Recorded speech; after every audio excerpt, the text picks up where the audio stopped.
Ito ay rated SPG. Striktong patnubay at gabay ng magulang ang kailangan. Maaaring may masiselang tema, lengguwahe, karahasan, sexual, horror o droga na hindi angkop sa mga bata.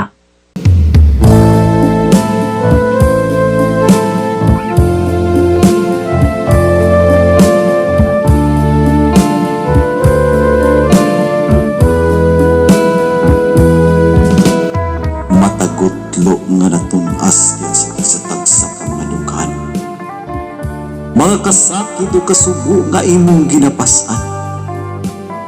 Sa imong pag-inusara ning sayong kagabhion. Sa mga pagsulay o kasakit na imong naangkon. Ayaw kabalaka ni ining gabhiona. Kay aniya kami ang imong mga higala. Nga andam o tagana aron mohupay sa imong mga problema. Ug andam kami kanimo karon mo pakatawa. Busa, uban ni kami niining atong tulumanon. Mga taging pasipaw ug balak sa kinabuhi. Mga taging pasipaw ug balak sa kinabuhi.